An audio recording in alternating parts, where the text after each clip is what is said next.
Bonjour et merci de nous retrouver dans Code Phare. Au sommaire cette semaine, l'essai de la RT 1200R, la grande routière de BMW en version 2014. Assurance, peut-on négocier le montant de sa franchise? Et puis dans les infos, une exposition de véhicules professionnels, le Mercedes Truck Show, c'était à Cambé.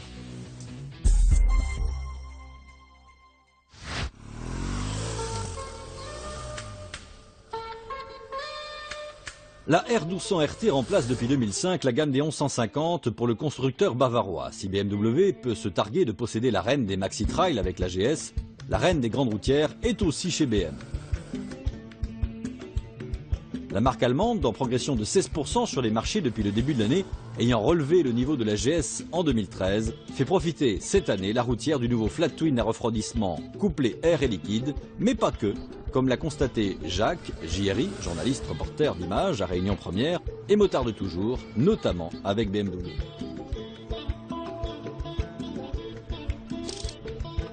Cette 1200 RT est une nouvelle moto à mon sens, à tous les points de vue. Accélération, confort, je dirais, beaucoup de freinage par rapport à ma moto, et je dirais que c'est une moto super vitaminée. Elle a du couple on n'a pas le temps d'exploiter en fait, tellement il y a du couple. Une moto très racée, je dirais, très racée avec un look de moto sportive, je dirais. Au niveau, là aussi, position de conduite, rien à dire. Vraiment, elle a été conçue pour la route. Pour la route, cette moto.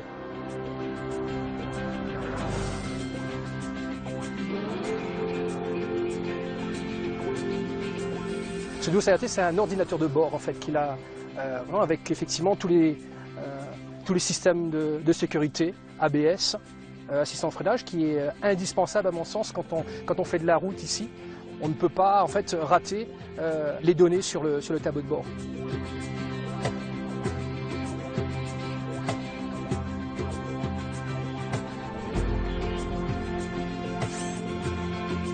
Dans cette bohème, il y a beaucoup de superlatifs. Effectivement, beaucoup de superlatifs.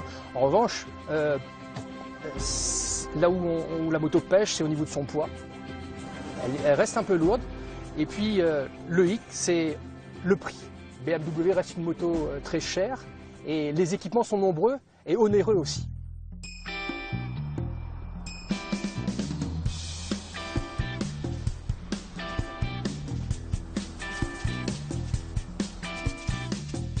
La nouvelle édition de la RT offre plus de confort grâce à un pare-brise toujours réglable en hauteur électriquement, mais à la protection améliorée et au bruit aérodynamique minimisé, un carénage plus enveloppant et des rétroviseurs protège-mains plus efficaces et rabattables pour le stationnement.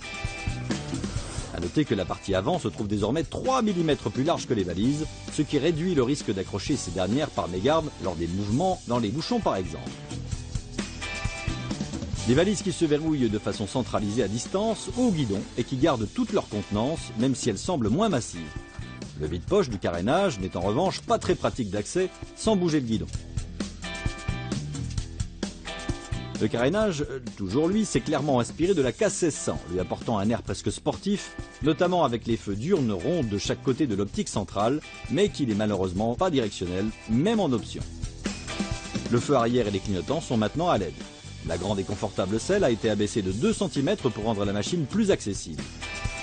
En fonction du gabarit, vous pourrez opter pour une selle haute ou basse en option gratuite. Toute une panoplie d'options est bien entendu disponible au catalogue de Bavaria Moto, comme le système audio, des packs comme le Touring, avec suspension pilotée ESA et préparation GPS, dynamique, avec entre autres l'aide au démarrage en côte, ou confort, incluant l'échappement chromé, la surveillance de pression des pneus et l'alarme. Bref, du haut niveau, mais aux tarifs forcément allongés. Emprunté à la nouvelle 1200 GS, le bicylindre à plat se refroidit dorénavant à l'air et au liquide par l'entremise de 2 petits radiateurs camouflés de part et d'autre du carénage. Modifié pour la RT, pour des raisons de surplus de poids et d'utilisation, il reçoit un vilebrequin plus costaud et une cartographie revue afin d'optimiser le couple à bas et mi-régime.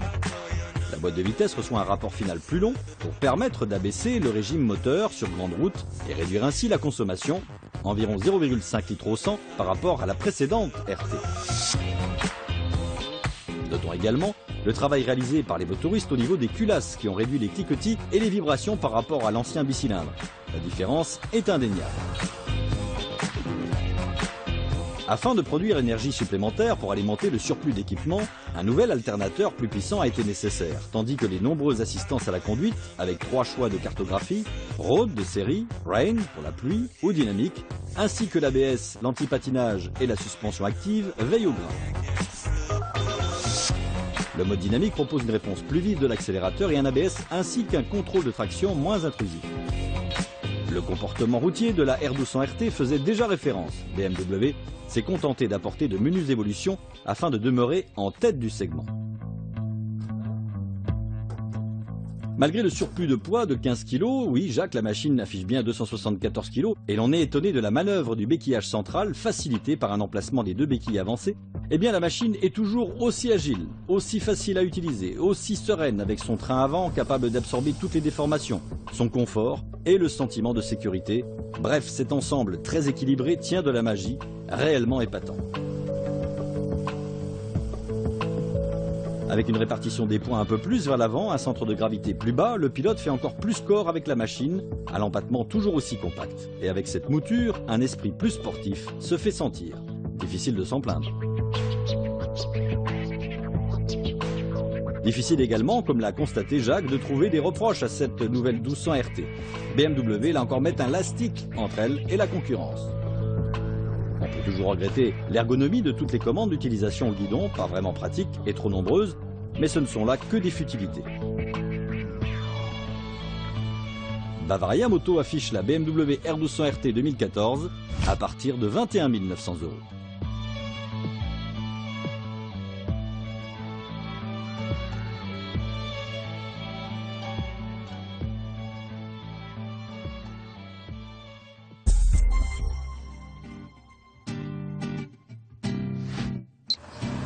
Bonjour, je m'appelle Angélique, j'habite Montgaillard et je voulais savoir concernant l'assurance si je pouvais négocier ma franchise. Souvent, il n'est pas possible de choisir le montant de sa franchise car elles sont définies par avance suivant la catégorie, la classe du véhicule. Et donc, c'est parfois difficile. Il existe des compagnies d'assurance qui modulent leurs franchises en les rachetant partiellement ou totalement. Mais d'une manière générale, une franchise correspond à un groupe et une classe de véhicules et donc est difficilement modifiable.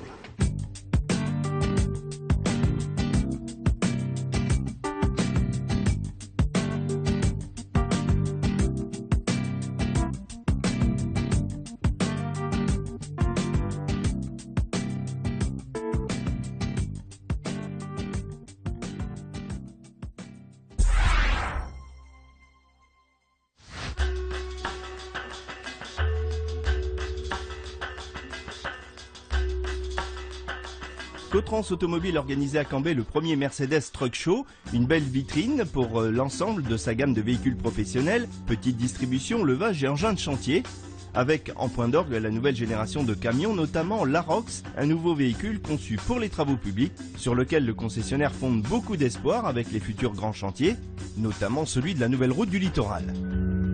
Le segment de l'Arocs des chantiers, approche de chantier, représente plus de 60% du marché sur la Réunion.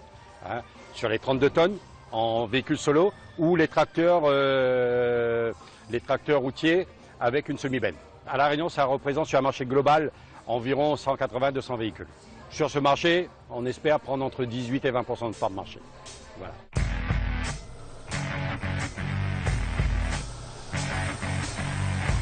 Cet Arocs a été spécialement développé par Mercedes pour les chantiers, avec un nouveau châssis, une nouvelle cabine, de nouveaux blocs moteurs à la norme Euro 6. Ce sont des 6 cylindres de 7 litres 7, 10 litres 7, 12 litres 8 et 15 litres 6 de cylindrée, avec des couples allant de 1000 à 3000 Nm. Ce sont des véhicules qui sont tous équipés de boîtes automatiques PowerShift 3 avec un capteur d'inclinaison dans la boîte qui va déterminer lui-même le besoin du bon rapport pour décoller ou partir sur les terrains et chantiers difficiles. Avec en plus 3 possibilités de commande de la boîte en mode automatique, en mode off-road, donc pour les chantiers difficiles, et mode manuel, manœuvre, quand on fait donc des manœuvres, pour qu'on n'abîme pas la partie cinématique du camion, c'est-à-dire le moteur, la boîte et le pont.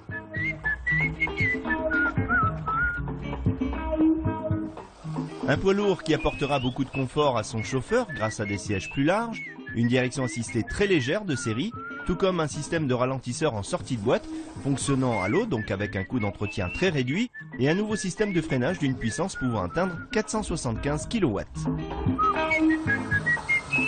Le Mercedes Arocs de 32 tonnes, avec sa benne, développant 510 chevaux et commercialisé par Cotrans aux environs de 190 000 €. Voilà, c'est la fin de ce numéro de Code Phare. Bonne semaine et à samedi prochain.